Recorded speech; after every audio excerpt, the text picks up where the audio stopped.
So at this point, John knew. John knew that it was over. He was doing anything to try to destroy me.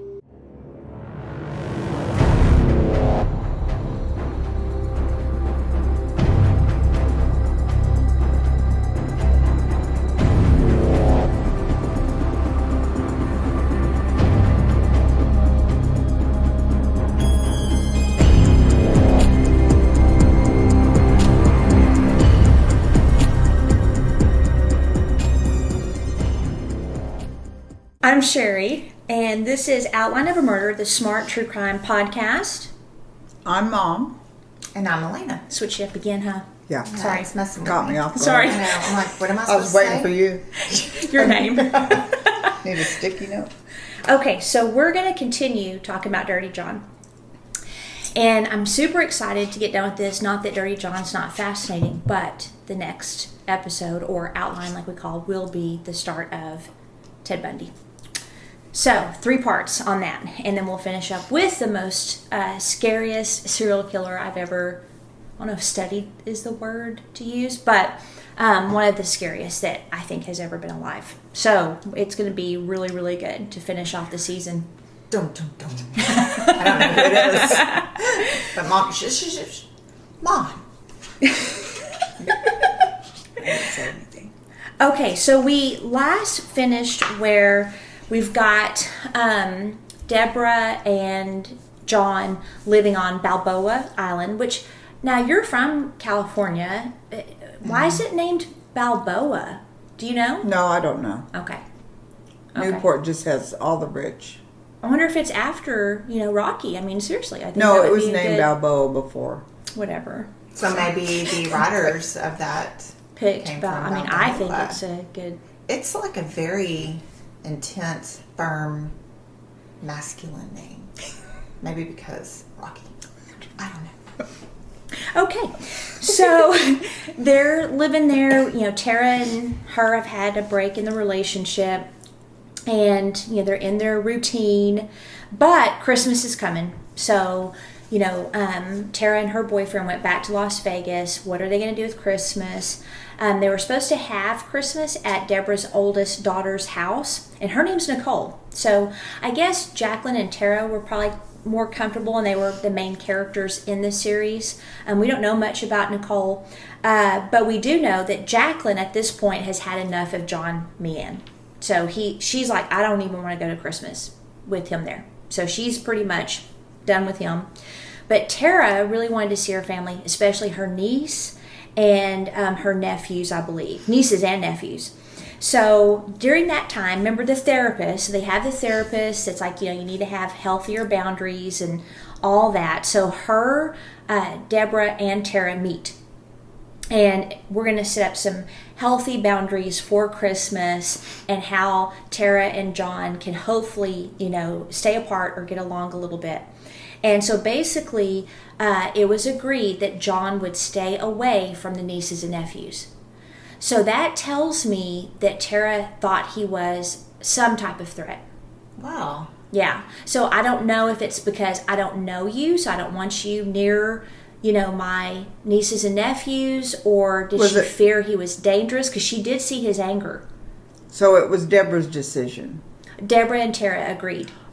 Yeah, with the therapist, that John would stay away from the kids. That's very interesting. I don't think that's a healthy boundary. That's preventing socialization from your little ones. Well, I mean, I can understand. I mean, if I saw his anger, when she discovered his box of things, and he's a complete stranger, he's only 2 months into the relationship, I'd be like, don't come near the kids too. It would be weird though, and I don't know how it'd be possible. I remember, I don't want to say which family member, it's none of you here, but this family member has a sister, and I believe in people changing their lives, but she came home from prison, and just because of the charges, I basically threatened everybody if she was ever left alone with my kid. Ever. So I don't know, I would probably be more like, I don't want you near the kids, or don't be alone with the kids, something like that. Right. So that was the agreement, and I don't know if Deborah had any intention of keeping that agreement, because One thing that she said endeared John to her was that he would dote on babies and dogs and then play wrestle with her grandkids. So what that tells me is they already have a relationship, he does, with the grandkids. Which he And, might have forced well, and just again, he, ignored. you know, he would have been fine making friends with the kids and the dogs. I mean, that probably would be part of his picture, or maybe he actually liked dogs. I don't know. Or charm him. Yeah, Trust him. be very charming. Now, I don't know if it's sure with the Netflix series if they added for the sake of the story. So I don't know if this was real life or if they just, built that in there. But basically, he arrived with a bunch of presents. So he was carrying them in, not Deborah. And so, of course, the kids are going to immediately run to him because he has the present. So I don't know if that's what happened for sure in real life, but they immediately surrounded him. They're all excited, and Tara had a breakdown. I mean, broke down. And she confronted her mom because they had this agreement that he would not hang out with the kids. She said, I don't like him. There's something about him. So her gut is telling her something's wrong. And I bet it was really confusing for her. Because if she was as nice as, they say, and, she might have felt bad, too, about feeling this way, But at the same time, she's like, something is wrong here. That would have been confusing for me. It's sad that she didn't listen to her daughter. It is sad. It makes you wonder their relationship, though. They could have a close relationship. How many people have you known that even a man or a woman, friends, they don't see what you see from the outside? But my kids, I listen to my kids, though. Mm-hmm. True. But you might be rare. Well, and the thing is that... Well, would you? Yes. Yeah, it is interesting, and it shows me a pattern probably in their relationship, and the fact that her mother broke her word. So that makes me wonder if she's done it before. Well, she sort of was forced to break her word. He came in with presents. She could have carried the presents. Yeah, she could have. Yeah. And so, I mean... But she's a people pleaser, so maybe he did force his way. Well, I'm just going to come with you, just drop off the presents, and she didn't want to say no. It doesn't sound like that's how it was in the series. Okay. And I can't remember from the podcast. It basically sounds like that they were both going to come, and he just grabbed the presents, and she had no problem with it. And so Tara has been in Las Vegas, and then you have where he's already developed this relationship with the grandkids. So it almost makes you wonder if she just said, yes, that's fine, and then maybe thought once they got together, Tara would see how good he was with the grandkids. Yeah. That's what I'm true. wondering. Manipulation. Yeah. So I know people keeping their word is a huge core value for me, and I would have been furious. I wouldn't have broke down crying. I would have been like all over the place. So, or I would have just said, see you later. I'm out of here. Right, I would have right. just left. Now, Tara did say that she figured her family thought she was over emotional. And she, she was that type of personality, but her gut was screaming that something was wrong. And so in early 2015, she returned home and would no longer talk to her mom. Yeah. That's So- sad. Yeah. That is sad. Yep. So I don't remember if this is when it came out that they were married, but everyone knew John was there to stay. So now what do? Well, Jacqueline, my fave, being the D personality that she is, she determined to get to the bottom of who John Meehan really was. And she had several questions. I thought they were good questions. Why were his fingernails always dirty? And the reason she wanted to know that is she, at the time, worked in sales for a plastic surgeon. She was around doctors all the time. They never had dirty fingernails. So that was a question.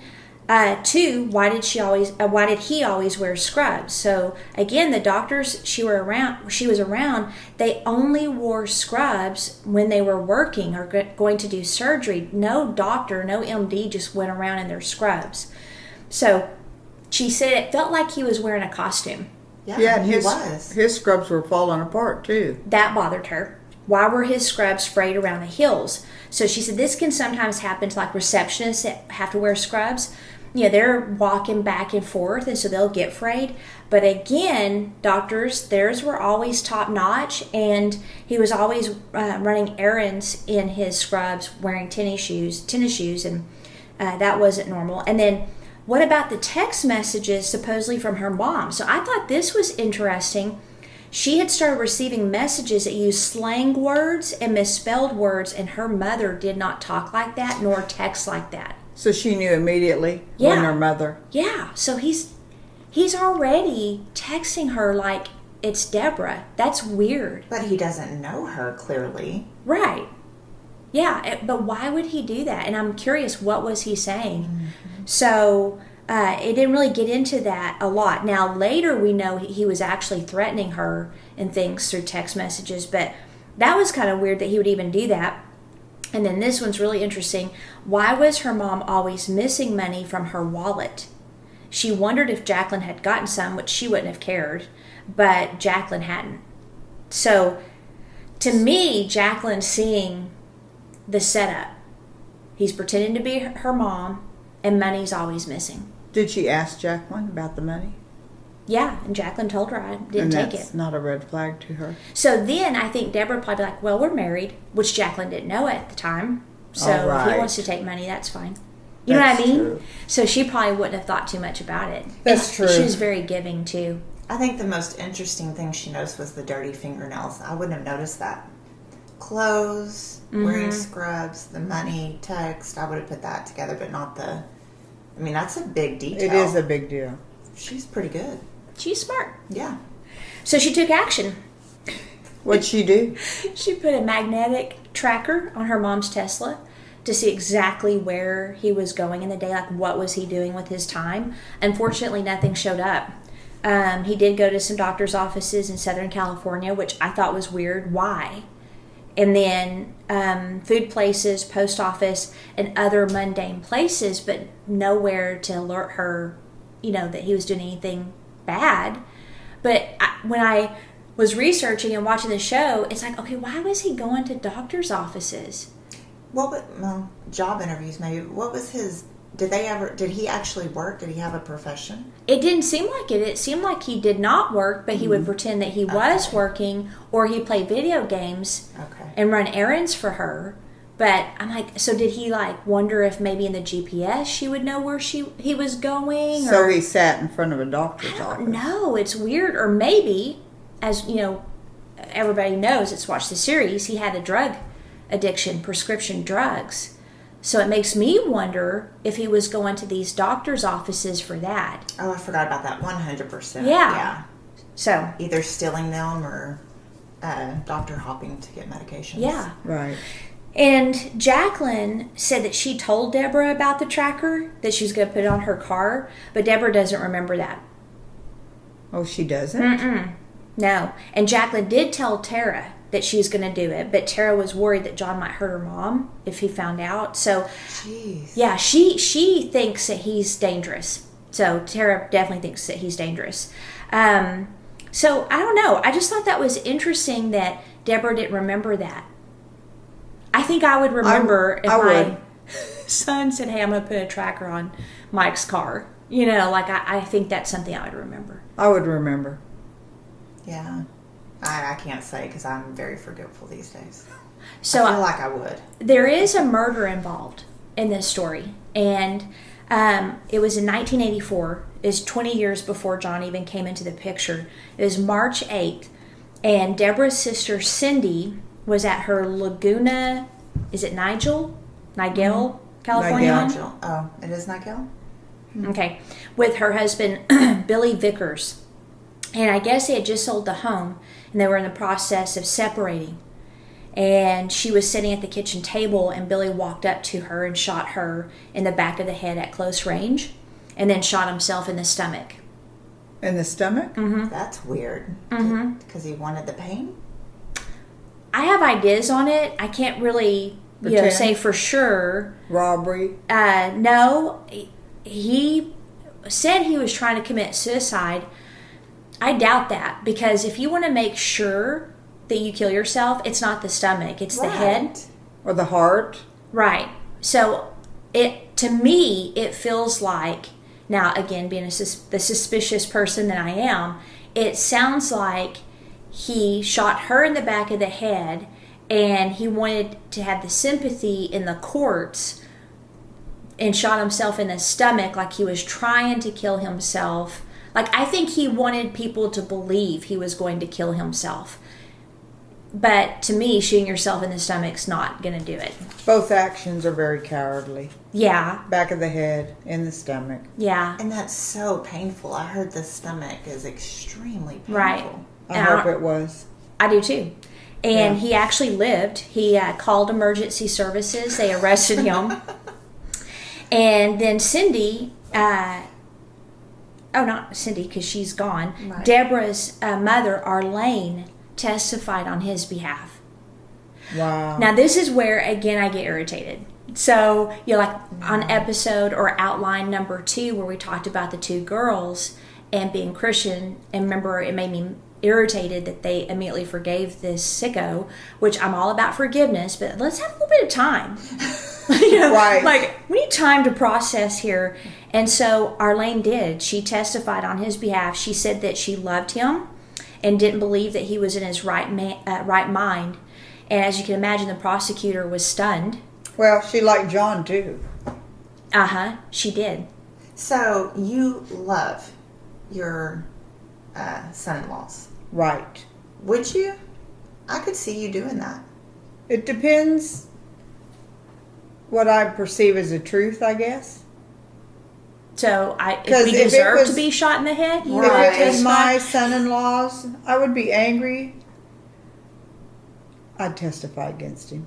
Against About him? Yeah. to say, Because if you're around someone all these years and they're normal, and then the next minute they kill one of my children. So then you start doubting all Yes. the whole, okay, yeah, the whole Was it relationship, set up? the years. Was it a real relationship? Were Gotcha. Yeah. and I think that I don't know this for a fact, but from looking at it a little bit, because there wasn't a lot on it, because it was in the 80s, so there wasn't a lot on the show either about it.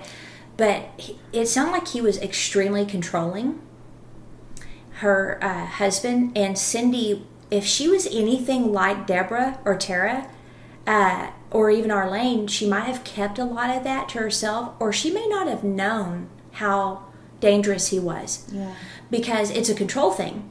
And I remember talking to a lady who had been in a marriage for a while, and from everything outside, they appeared to be happy, successful, young family, but I could tell something was up with the guy. I thought he was greedy and controlling, and I didn't like him. I liked her, and she was a sweetheart, sweetheart. And when they finally broke up, separated because he beat the crap out of her when they were on vacation, and she was stuck in a closet in a hotel room calling downstairs to get help. I wasn't surprised, and even then she was going to go have dinner with him to try to reconcile once she got back to the States, because he left her there and took everything. She had no money, no cards, no nothing. That was, to me, control. They get back. She's actually going to have dinner with him and discuss what happened. And my daughter-in-law actually had a dream. And in the dream, they were sitting, and she didn't know they were going to have dinner, and they were sitting at a table. And he was like, yeah, like listening to her, and they were going to work it out. But she could hear his thoughts in the dream. And the thoughts were basically like, oh my gosh, why did I agree to this? Why did we ever marry? She's, blah, blah. And so she told this lady about the dream, and she decided not to have dinner with them. And they ended up divorcing. But I remember going to lunch with her with another friend to see how she was doing. And she was telling us certain things she had to do for him. And I'm looking at her, and I said, that's not normal, right? Like, that's not normal. What do you mean? Yeah. So I would break down, that's not normal behavior. You shouldn't have to do that as a wife. And she had no idea. People abuse, though. Yeah. So it makes you wonder, did Cindy not know how he was acting wasn't normal? Because they were childhood I was sweethearts. about to say, especially if really young. Yeah. And then, Or she was going to leave and did know. but she probably got tired of the control. That's what Yeah. it sounds like. She got tired of the control, but I don't think she recognized the red flags that he was dangerous, dangerous, because it seemed so normal. Strange, both sisters. Yeah. Basically the same way. Yeah. I'd like to know about the dad. They didn't Right. bring out the dad. He's not mentioned at all. I'm curious what that looked like. I've also noticed a pattern with the victims. They're all S's. Oh, yeah. Yeah, and I'm sure there are some C's out there that have been murdered. I'm sure there's some, but I have done so much mentoring, again, as a pastor, like in a ministry situation where it is dominant S's, and they will keep going back to these dangerous people. So it's very interesting, and Wait, no, IS. Okay. she's ID. Oh, ID. Yeah, I was thinking, I thought I was an S. I thought you were too. ID. Dominant. So, the prosecutor also felt that Arlene put her daughter Cindy in a negative light. And this is a quote. She said, "I don't know the dynamics of the family. I could never understand that. Why say bad things about the victim?" Wow. And so when Cindy and Billy separated, Arlene took Billy and their son Shad to live with her. So get this. Arlene takes the killer into her house Of her daughter. that murdered her daughter and their child, Shad. Mental issues, I would assume. But Deborah has the same, Tendency. yeah, taking. And to me, this is beyond faith. I'm sorry, but if someone killed, my family member, there is no way in hell that person would come live with me. No. There's no way. And so maybe I can understand the dynamics. Maybe I could see, heat of the moment. But I definitely wouldn't let Yeah. them, and they would need to go to jail. They would need to go to jail. So I just think that's weird. And I dang sure wouldn't want Billy near my grandson. No. So I don't, it's just strange. So because of Arlene testifying, the jury acquitted him of murder, but they deadlocked on the manslaughter charge. And so he finally pled guilty. He received a 5-year sentence. He was released after serving less than 3 years in prison. So during this time, Deborah actually took Shad in and raised him, treated him like her own son. And all of them still see Billy to this day at events at the church. So, Oh, boy. and I'm not sure if he goes to that church, but in the series, you have where Deborah and John are at the church and they see Arlene talking to this man, remember?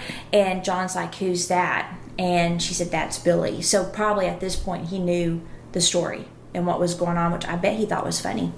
Can't put words into his mouth. Well, kind of can because he's dead. But, I think he's like, wow, this family is like easy targets. Yeah, perfect. I bet. Yeah. So, Arlene had completely forgiven him, and she does publicly speak about forgiveness. But to me, I have like a whole course, a whole training on forgiveness, called the Forgiveness Clinic. And I specifically talk about how forgiveness is not excusing. It's not ignoring. You don't even have to accept someone back into your life if they're dangerous. And what true repentance looks like. So maybe Billy's got true repentance. Maybe he really does feel what he did was wrong and he shouldn't have done it and he has regrets. So I just think it's important to say that forgiveness is not excusing what people do and just accepting them back into your life without significant change and repentance. Mm-hmm. And because some people do, they think forgiveness means you have to have a relationship with them and they will let them back in, and that's not what it means. So I hope he has repented. But I thought it was interesting because Deborah says that she doesn't think she can ever forgive Billy for what he did, but she's at peace about it. So it doesn't sound like she welcomed him back into her life, but it does make one wonder if this event is what blinded her to John's true nature. Mm-hmm. Because like her mom was so forgiving due to her Christian faith, maybe she felt the same way, and she was actually asked that by the Christopher Goffard, and she does admit to seeing the great in, I think, everyone. But I would think that would always be in the back of my mind. I would filter every man I met with that. That's what I think. That's true. I would be very leery of any man Like I would be doing background checks, Uh-huh. you know, talking to ex-wives. Like I would be like, you know, doing all that. I would too, I think. But it has to be personality. And the way she was raised, maybe. Yeah. It's just weird. Yeah, There's because just his no sister way. Cindy was like that. Yeah. So here's what's interesting. So Shad is in the picture, and he meets John. And at first he thought he was okay. You know, he's a good guy. But then he said something about Jacqueline. John did. He said, I could take her out from 1,000 yards. And he wasn't kidding. So he tried to play it off. But both Deborah and Shad were like, what the heck? You know, they were shocked. Again, I would be like, okay, this isn't normal. But it alarmed him. It alarmed Shad, obviously. And especially considering that John knew how his mother was killed. Yeah. So it was very insensitive. And so not long after that, Shad joined his cousin in their sleuthing and did some digging of his own. Oh, he did. How old was he? Probably young 20s, I'm thinking. 20s? Yeah. So he basically put together a trail of wronged ex-lovers, jail stints, drug use, etc. And he did try to warn Deborah and arm her with what he found out, but it backfired. So Deborah told John, and then John turned his attention to threatening and harassing Shad until Shad finally backed off. Oh, no. Jeez. Again, Why didn't would you- listen again. Yeah, didn't listen again. I Why mean- would you tell him? Yeah, Right. That's interesting. Again, I mean, I don't know. I think that if there were 3 people, children especially, telling me the same thing, it would make me pause. At least pause. Yeah. But there is something where, so again, they're only a few months into the relationship. And I remember teaching Kent this because I think this is important for people to know.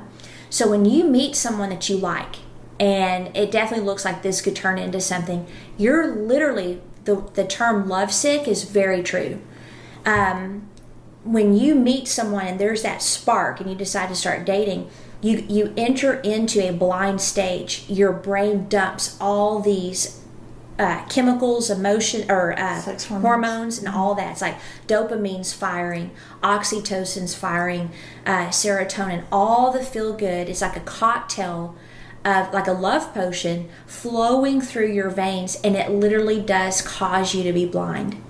I believe that. And it's a high. I remember me and Mike did this, and we didn't sleep for like days. We would just sit all night talking, and then we'd talk all day, and then we'd like go to, you know, the mall and hang out and look at, you know, back in the day when they had CDs and, you know, things Right. like that. And then finally we're like, oh, man, I'm really tired. So we would just, we'd sleep. But it was interesting because to me, it's like you need to know that happens. Mm-hmm.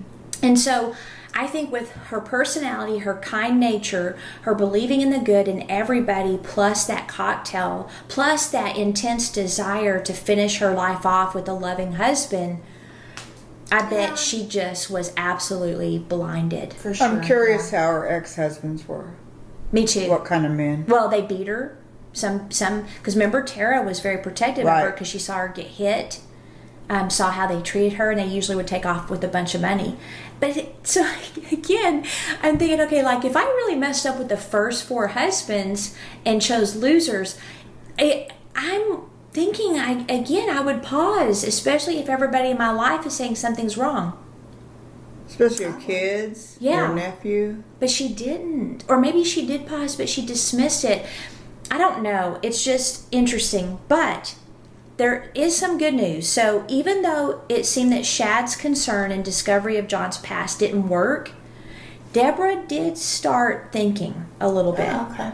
So it planted a seed of doubt, and it also made her curious. And she's like, okay, maybe I need to look into this. So this is March 2015. So 5 months after being married, she or meeting him, and then 3 months after being married, she began to go through his documents. And I guess he had like a place where he would put all his documents, and she wasn't supposed to get in there. And she found a shocking history of seducing, conning, and harassing women. She found many of his victims he found many of his victims on dating sites, like he found her posing as a doctor. Oh. All of these were in court records that she found. She also found printouts of women sharing how dangerous he was on a website called datingpsychos.com. That Did you was look at that? no, and I probably need to pull it up Yeah. to warn other women. And they said that he was a classic psychopath and don't let him in your life. Well, surely that changed her mind. Part of Deborah Newell's story was the people that she enlisted to help her leave John Meehan, because she understood that the most dangerous time for someone that's in an abusive relationship is when they leave them. That's when 80 to 90% of the murders occur, or the attacks. And so at helpguide.org, they have a great article called How to Get Out of an Abusive Relationship. And they also have one for men, Help for Men Who Are Being Abused, which to me, if you're a man that's being abused, I think it might be even harder, because you have to admit that someone is exercising abuse over you. But this article goes into signs that your abuser is not changing.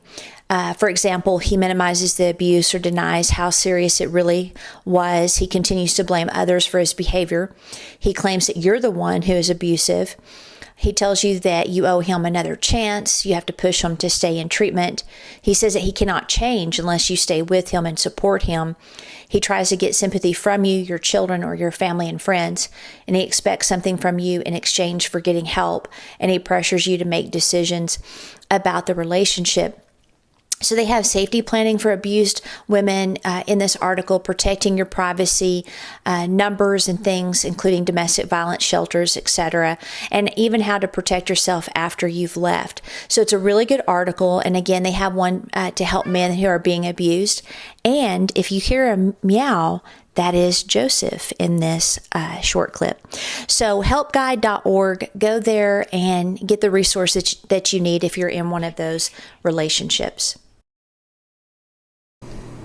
So he had a long behavior or history of this behavior from 2005 to 2014. So that's when they met. And Deborah found out later that according to John's sister, Donna, he spent his first night out of prison in 2004 or 2005 on Match.com looking for victims. And then at the time he lived with his sister, that's how she knew that.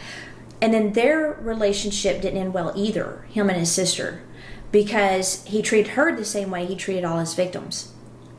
That's interesting. Yeah. So by the time he met Deborah, there were 3 restraining orders against him and in Southern California, and others had requested them, but they didn't get them. So Deborah also discovered during this time his drug use. And at the time of the investigation, John was in the hospital from back surgery. So just to set the picture, so he had to have back surgery. Shad, says, hey, this guy has a criminal history, et cetera, plants the seed of doubt. So while he's in the hospital is when she decides to go through his stuff and look at the drugs she found. I mean, this is a picture of just some of his stash. So Wow. he found all of it. She found all of these drugs. And Lots of codone. yeah, I mean, he was on high, addictive stuff. And then datingpsychos.com, I have never been here, so let's just put it in. There it is. So Dating Psychos. I didn't know there was a site. Well, it doesn't come up anymore. It's just Pinterest and all that. So, it was shut down. Yeah. Okay, that's probably why I don't have it pulled up, because I couldn't find it. So she's finding out all of this stuff while he's having back surgery. What's interesting, and again, I think that psychopaths, we've talked about this, the dark side of emotional intelligence. So emotional intelligence, number one, is the ability to gauge the emotions of those around you and how you're impacting them. So the good side of that is, if you realize that you have a repetitive behavior that's maybe shutting down your spouse, it's harming your relationship, the good side of emotional intelligence is you can adjust yourself, and stop doing that and grow as a person. But with people like him, and by the way, Hitler was really good at that. He could gauge how he interacted with people based on the effect he was having them for his own purposes. But I also feel emotional intelligence is instinctive to a degree, and it's in the gut. And they have found that molecules of emotion are actually in your gut. You know, like depression for some starts in the gut. Yeah. And if they take like vitamin D and probiotics, it can help. Gut health. Yeah, gut health. And so even though he's in the hospital, his gut's telling them something's wrong. So I thought that was Really? interesting. Yeah. That is interesting. They're very intuitive. Psychopaths are very intuitive. Now, when they start devolving or trying to hide their evil, it starts showing, which we'll see with Ted Bundy's story for sure. Anyway, so before he was released from the hospital, she had moved out of Balboa Island House. It's interesting he kept a lot of documents and evidence. Right. Unless he was I mean- proud of them.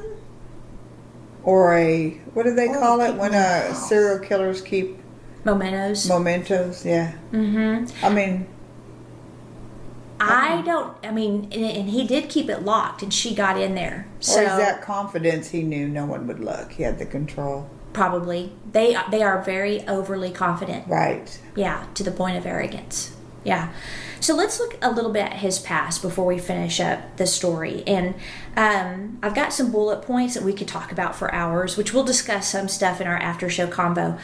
But Donna said that John, this is his sister, was practically born into hustling. His dad was into all kinds of con work like bogus insurance claims and lawsuits using John as the victim. So like this series, Dirty John shows, a young John putting ground glass in his taco or his meal at a restaurant and taking a bite and eating it so they could sue the restaurant. Yeah. Oh no. I remember. He also threw himself into in front of a car to get that insurance claim. So she said that their dad trained him to con, and John grew up around a bunch of scam artist friends of his dad's. But here's the thing, like obviously he had a disdain for women. Oh, Was yeah. there a mom? I don't remember seeing a mom in the picture in this series. There might have been. Maybe she left. Also, John was popular in school. He was really smart too. He liked grifting and manipulation. It gave him a sense of power and control. So he liked it. He liked conning people. In the late 80s, he was arrested for dealing drugs, and he was exiled from California. Thought that was interesting. Exile? Yeah, as part of his plea deal, they're like, don't come back. Wait, in the 70s? 80s. Yeah. Oh, I didn't So- know they exiled you. Either. out of- they don't anymore, I'm sure. So he went to several universities before finally enrolling in the University of Dayton School of Law. And it's here that he got his nickname, Dirty John. So then he met Tanya, his first wife, and she was a nurse in her mid-20s at this time. He told her that he was 26 when he was actually 31. And so she helped support him through nursing school. So I guess he decided law wasn't for him. He goes into nursing school. They actually have 2 kids together. Really? I forgot about that. So after 10 years of marriage, John wanted a divorce, and Tanya suspected that he was unfaithful. And even though his family wasn't at the wedding and she'd been forbidden to contact them. So basically he said, you're not allowed to contact my parents. So I guess his mother is living, and his dad. He told her that they were addicts. So she Wonder couldn't how Maybe the contact him. mom was. Wonder how true that is. It wasn't. was. Tanya tracked down his mom, and that's when she learned John's real age, his full birth name, and the drug charge that he had in California. Okay. Because at the point, he's in Ohio, which I thought was interesting. It's like, okay, serial killers and stuff, California, Washington, and then Ohio. It's like, what the heck is up with the states? Was he still married to her when Tanya? she went to talk to the parents? Yeah. So Tanya went home after she found this out and searched her home, and she discovered a hidden supply of surgical drugs that he should not have. He had stolen them from patients that needed them for different conditions, putting them in excruciating pain. Right. Yeah. I have a personal situation that occurred, not with me personally, but with my grandparents. Awful. Yeah. I think that's one of the worst things you can do. Yeah. Yeah. So here they're not getting their medications. Right. So she turned him into the police, and they started investigating him in September of 2000. In January of 2002, another investigation was started when hospital workers said that they saw him with a gun in the operating room and that he stole Demerol that he should have given a patient. So the investigator, Dennis Lucan, said that he was the most devious, dangerous, deceptive person he's ever met. So this is a cop Wow. in California. They had plenty of crime to investigate. You know, not saying California is bad, but it's just a lot of people live there. And, you know, I'm sure they were busy like Chicago or New York, you know, just the population itself. So John was stripped of his license. He pled guilty and he fled the state. So now he's a fugitive. And they track him down in Michigan, unconscious and surrounded by drug vials. So an ambulance, they were rushing him to the hospital. He woke up, unbuckled his restraints, grabbed the drug kit. So he made sure he grabbed the drug kit before he jumped out of the ambulance. Crazy. Yeah, so the ambulance is going down the road. He wakes up, where's the drugs, grabs them and jumps out. That's crazy.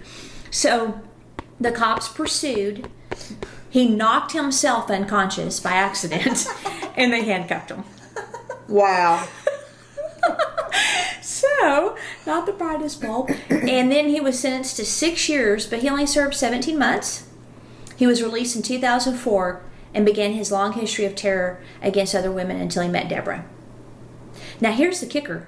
He was released from prison the second time, this instance, that was 2004. So he served another prison stint, it appears. He was released October 8th, 2014, because he had violated a restraining order. 2 days later, he met Deborah. 2 days later? Yep. He swept her off her feet because he knew what to say. Everything was so calculated. And then she told Fox 6 that he tended to have everything on my checklist that I was looking for. Well, don't they usually? Predators. Yeah. Yeah. So, But his sister seems normal. yeah, and at the time, they weren't talking because on this series, she couldn't get him out of her motorhome. She had him, he was living there. She was trying to help him and could not get him out. But there's, I don't know if I have this video to listen to. I've got a couple, but I don't know if this is the one. Oh no, we're going to talk about that later. But there was a video where she was being interviewed and talking about how, everything was just absolutely perfect that he did. It was like so it makes me wonder if he did research her again, or was he just so good at what he did that when he saw her profile, he knew she was an easy target. Yeah, because that's only 2 days. I wouldn't think that would give him enough time. Of course, he had nothing else to do. Do the other targets say, were they? I don't know, but it is Research, 2014, and it's amazing what you can find out on Google. That's true. Like, did he? She's like a popular businessman or businesswoman. I can totally see him seeing her profile, Googling Deborah, seeing the wealth that she possesses, and maybe even coming across his mother, who is a public speaker on forgiveness because her sister was killed. Like, I could see him getting that data in minutes. Yeah. Thanks to Google. True. Okay. So she finds all of this out. Her kids, have been treated like crap by him. She now has doubt. He's in the hospital. And this is where everyone's jaw should drop at this point. And this is why this story is so perfect for our purposes in encouraging men and women to pay attention to the red flags and their guts and don't believe these people, So she left him in March of 2015, so, just 5 months after meeting him. He began an aggressive campaign of messages and phone calls, begging Deborah to take him back. He even went through terrible drug withdrawals, willing to go through all that pain just to get her back. So she left when he was in the hospital. Yes. And found all that Yes. information. Yeah. And he tried to convince her that he was serious, a changed man, and he had an explanation for everything. Of Of course. course. Yeah. So Deborah said on the Dirty John podcast that he always had a story. So he told me that he lied because he thought he'd lose me, that he feels so lucky that I'm such a forgiving person. I'm the love of his life, that I've made him a better person. So he basically told her everything she wanted to hear. He appealed to her kind nature and the need to nurture and make others better people. And that's, to me, that's the epitome of an S. They live to make people's lives better. They have, like, for example, they have a rough time saying no. So if someone asks them to do something, they'll say yes, even at their own expense. And you even see it sometimes, like in marriages, where you've got someone that's married to an S, and that S is helping the neighbors and co-workers and everybody, but never home because they're helping everybody else, you know. So it's an interesting paradox. Like, one of the things I teach S's to do is to say no. When I'm mentoring, say no. I want you to tell me no right now. Oh, I can't. I mean, that's how. Yes, you can. No, I can't. You just did it, you know. So it's very hard for them to do that, and it worked. So they moved into a new apartment in Irvine. She took them back. Oh boy. What a manipulator. Master manipulator. I mean, I just I'm she- speechless. Was she talking to either of the children at this point? Yes, to a degree, they were talking. Now, in the series, he also went after Jacqueline because she, you know, worked for doctors. Remember we talked about that? He started sending emails and harassing her at work to where she got fired. Yeah. Really? Yeah, he was threatening to kill her. I mean, there was a lot of stuff going on. But yeah, she took him back. I mean, it's amazing. But here's the thing, and this is good to a degree, but still. So even though she loved John, she was still suspicious and never really felt safe. Wow. Why would you live like that? So, yeah, and she missed her family. So at this point, John didn't want her to be with the kids, especially Jacqueline. And so Deborah was sneaking away to see Jacqueline. And John caught him. So he told Deborah that he would throw Jacqueline into the ocean if it happened again. And she still stayed? Well, at this time, she filed to annul the marriage.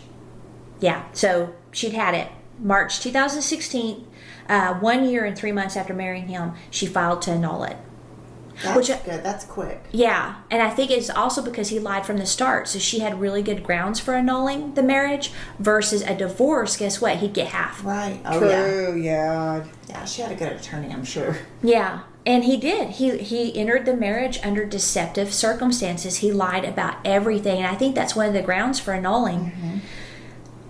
Used to, you couldn't have the marriage couldn't be consummated for annulment, but I think lying is Yeah. definitely grounds for it. So, like all the other women he terrorized, he began terrorizing her with threatening messages, demands for money, and promises to ruin her. She requested a restraining order and was denied. And he even stole her car and tried to burn it to the grounds, but they just didn't take the behavior serious. It's interesting she was denied restraining It order. is interesting to me, too, because of his criminal background. Yes. And this was 2015? Yeah. That is 16. Oh, 16. Yeah, because now I know the last 2 years it's been easier to get those. I think with his criminal history and his history of harassing women, Yeah. she would have been able to get it, especially with her car, kidnapped. He kidnapped her car and tried to burn it to the ground. There was no evidence it was him, but who else is it going to be? Who else has the key? You know, like, there were just things that, to me, it was common sense. Now, knowing personally of working with a lady who was trying to get away from a man who cut off her hair and poured bleach down her face, tried to burn her house down when she moved out, and slit her tires. Wow. She couldn't get one. And I remember asking the cop, what's it going to take? Is it going to take her dead before she can get a restraining order? And the cop said, where I live, New Mexico, that you basically have to be beaten almost to death before you can get a restraining order. That's a shame. And I was like, why? And she said, because people will take advantage of the system and try to ruin people's lives by putting restraining orders against them when they're not deserved. So now it's gone the other way where you almost have to be killed before you can get one. That happens in a lot of different kind of cases. Yeah. Faults are fine, but when you have proof he's abusive and he's a And the crook and history. a drug addict, I mean, that's pretty much a no-brainer, I think. I would think so too. Well, it makes you think, like, what did he do to all the other women who actually were able to get Restraining orders. and, of course, the state. It does. It makes you wonder if maybe he did hit them or abuse them for them to be able to get it. Because some didn't, remember? Some got restraining orders. Some didn't get them. So it makes me wonder if maybe he was violent. I don't know. I don't know if he was. So at this point, everybody's on edge, and every much has pretty much figured out John. And so they thought if he went after anybody, it'd either be Deborah or Jacqueline. Right. Because Jacqueline was like a thorn in his side. Right. From the start, she was a jerk, and he could not control her. So she's the most vocal. In fact, Shad said the last person on earth I'd ever think would send John to hell would be Tara. I agree. And I'll pull her picture back up here. But okay, so at this point in the story, John is living in Nevada, and Jacqueline swore she saw his car parked near her apartment in California one evening.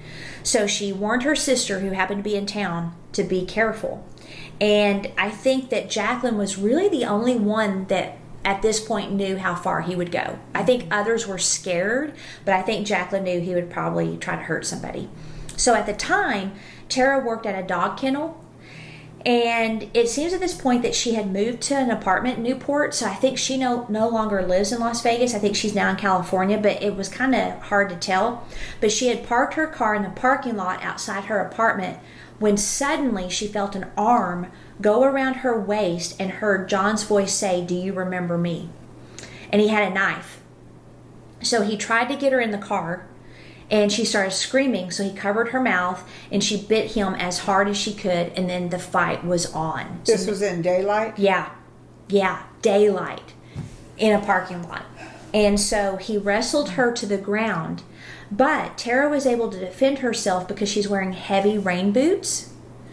And so she kicked the knife out of John's hand, grabbed it, and started stabbing him 13 times, including, quote, the kill shot through the eye. Wow. That's what I said. It's like Was it emotion or she was aiming? she aimed for the eye. Really? So, and it's interesting why she aimed for the eye. But this little Tara, sweetheart, is like stabbing him 13, and then has the presence of mind to go for Right. the eye. So this is amazing. Now, he didn't die immediately. It did stop the attack, and it led to his eventual death when his other sister, Karen, had him taken off life support due to no brain activity. Now, Tara was hurt and wounded, as you can see in the picture, and her dog was there, the dog in the picture. And the dog, I don't know if it's a she or a he, was biting him on the ankle, trying to help Tara. So, so here's the thing. They get her to the hospital. She's hurt and wounded. A neighbor came out when they saw what was going on, and they wrapped her wound in a beach towel. And Tara called Deborah and said, "I'm really, really sorry. I think I killed your husband." She called her mother to tell her that. Not I'm hurt or going to the Wow. To hospital. apologize. That's an S. Yeah. So here's the deal. John purposefully picked Tara. He was there to kill her to get back at Deborah. And I don't think people realize, like our first outline of Elsie Underwood, it's not enough to kill the person who hurt you.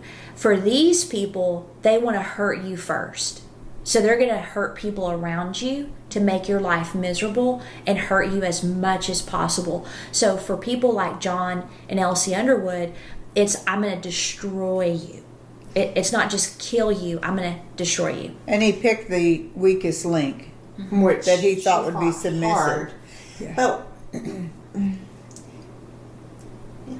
Which I think is interesting because he didn't go after the D personality because he figured Jacqueline would probably put up a fight, Right, man. right. But he went after the sweet S, like her mom. So this also, for those that, you know, maybe victims right now maybe are looking at some red flags or have that gut feeling or maybe being told by others, it's not just for yourself, it's for your Family. your others potentially too. And your friends, It happens too often. Yeah. Yeah, and I don't think you see that as much like in true crime shows where you have someone that goes after everybody else. But I do remember when we were dealing with that situation personally, I am always aware of my surroundings, but I was very much aware of my surroundings. And because I figured if he went after anybody, it was going to be me. Because he had her under control. I'm the one that's like, you know, you need to leave her alone. And I remember he said, "You're the devil." And I just started laughing at him. So Yeah. I was aware that, you know, I might be in danger. I was banking on he legitimately liked Mike, and he was also scared of Mike. And so I felt that, you know, if anything was going to happen, I was going to be by myself. But I was hoping that he would be scared enough of Mike to know that Mike would probably go and take care of business. Some abusers, they'll wait for years. They do. For revenge. Which is fascinating. years. They do. Like Elsie Underwood waited a year before he started going after Yeah. the case. Wonder what family. the triggers are. I think they just sit there and plot it and think about it and think The about hate it. grows and it grows. on the family or the friend. Or the, Yeah, yeah. So he definitely underestimated the sweetheart of the family, the baby. She was the baby. He thought she was the weakest and would be the easiest to kill. But what he didn't know is that she faithfully, religiously watched The Walking Dead and studied how they killed zombies on the show. And she knew that eye shot or brain shot would kill a zombie instantly, which is why she went for John's eye in the struggle. That's not funny, but it is. Fascinating. That's good for her. So I don't know if she believes in zombies, but she definitely studied how to kill them, and it saved her life. The Walking Dead saved her life. Well, and that type of personality watching that type of show. Yeah. A lot of crime shows, they show you how Good to for her. handle things, but Yeah. good for her. Yeah. So the biggest question in all of this is, why did Deborah ignore the clear red flags? Why was she so bad at picking potential partners? And most importantly, why did she go back after knowing how much he lied to her? And so I do want to pull this up. I meant to pull this up before we got here today. And this is in her own words. And let me just grab the link real quick. But you know, again, I think part of it was he knew how to talk to her. He knew exactly what she needed to hear. And so he was able to use that to his advantage. Even though he's dead, though, they're all gonna. This isn't After something being that'll married just to go John away. for about a month or two, Sorry I about definitely that. started to see a lot of red flags. As quickly as we had fallen in love, it unraveled. I learned that John was not a doctor nor an anesthesiologist, but he was a nurse. I also found out that he had spent time in prison and he had a drug problem, heroin and prescription drugs. Not only had I found out that he had been in jail, but that he had just gotten out a couple days before we met, and a few days later went on a date. When it came to John, I was 100% deceived. With John, I had no idea what to do. I was stuck. She said she found out. What was the things first after thing 2 that you months. found out that was really alarming to you? Well, the first thing, I think I went to the mailbox, and there was this letter, and it was from an inmate at Theo Lacey. And I opened it, and he ran up and grabbed it out of my hand as fast as he could. It was to him? It was to him. Yeah. And he said, "That's fraud." And I said, "Okay, but what's this all about?" And I was starting to see, things were starting to unravel. A different person slowly evolving.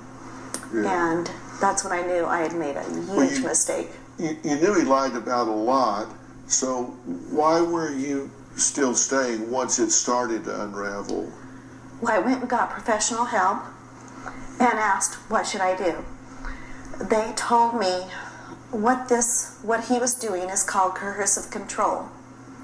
And you don't just walk away, because that's when you become in major danger. Wow. And so I had a forensic psychiatrist working with me. I had a private investigator working with me, and they were showing me the steps of preparing myself to leave at one point. So obviously I had to change passwords. I had to move money around. I literally, at one point when I felt it was safe to leave, or at least I couldn't deal with it anymore because he saw what was happening, I left. And I had a dark wig. I moved out of my place, started living in hotels. I would rent rental cars under my assistant's name. I couldn't go to work. It's amazing that you have to actually go on the run in your life. Oh, yeah. My wife Robin is one of the most active ambassadors for domestic violence in America. Just returned from Capitol Hill, where she testified before a joint committee. And Robin, talk about the separation assault that Deborah's referring to here, because that is a very dangerous time, right? Yes, that is one of the most dangerous times when you're trying to exit a very dangerous relationship.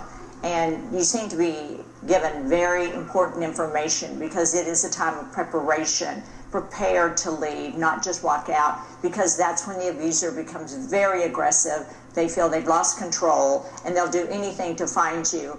And when they do, a large percentage of the time, I'm going to say over 90% of the time, it ends in death. Because 90%? Yeah. So Dirty John did bring that out, that she did have an investigator, she did have a lawyer, and I remember the lawyer was scared by him. I mean, there's so much more to this story. So it is where she did go back to him, but there's also other aspects where she sought help. The only thing that concerns me for people is they may not have the funds to seek help. Right. And so, find someone, if police won't take you serious, go maybe to a home that helps abuse women. And I'm sure there's volunteers, there's social workers. Hopefully there's someone that can help you get out of this situation. But where she said 90% of the time in these situations it ends up in death, I mean, that is a very high statistic. Some women are embarrassed to talk about it. Some just talk to their friends and get bad advice. Yeah. Some think they can fix it. Yeah. And when we were dealing with this situation with that lady, I knew her life was in danger. I knew it was. And I did a lot of praying and checking on her. And sadly, she ended up going back with them, and they moved to California.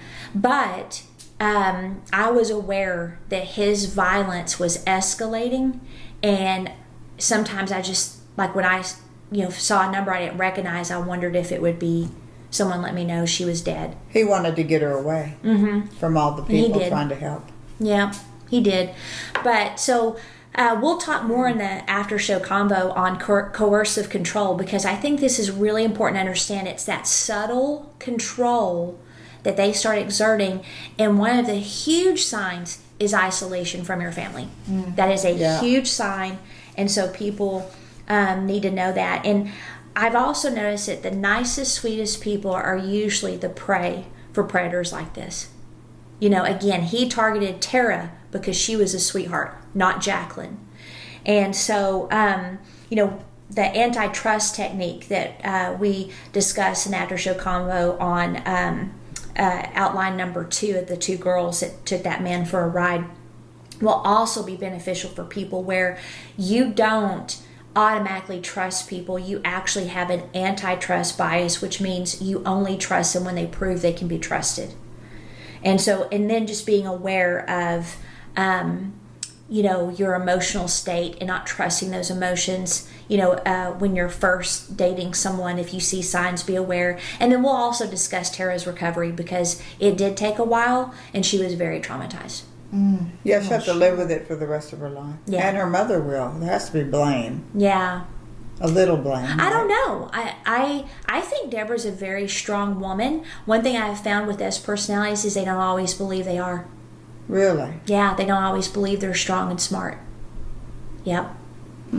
So, all right. So, we need to start our next, episode before we go to our fun day.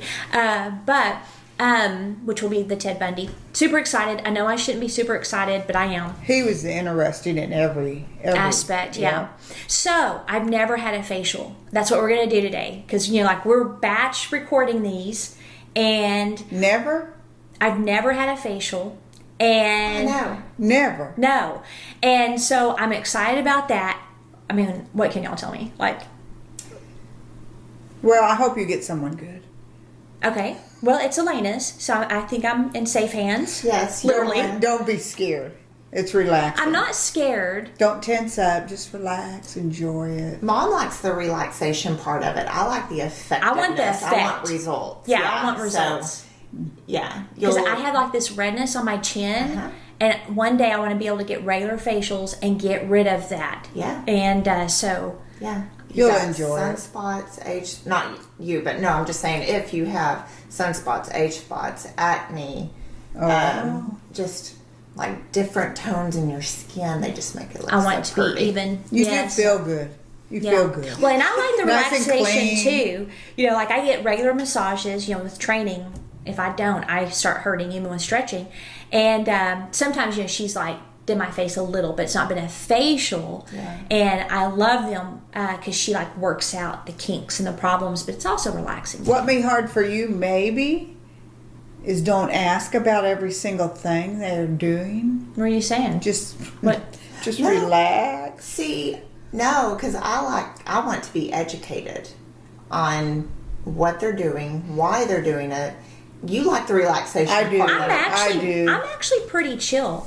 The one thing I do want to tell her is I have sensitive skin. Yeah, So I do that. too. Yeah. yeah. But you'll get education. Okay. Yeah, which I like. I like knowing. Okay. She'll talk as she goes. Tells you what she's doing. Yeah, unless you don't want her to, and she won't talk. Yeah. I don't know. It might depend. Be rude. Be smart. Don't be a victim. But I think we need to go with Elena first. I think it's how y'all are sitting. I keep messing up our taglines. Yeah, and I don't know what I'm supposed to say. She did pause. And your rude didn't really sound rude. It's Yeah. be rude. Be rude. Okay, that's better. Yeah.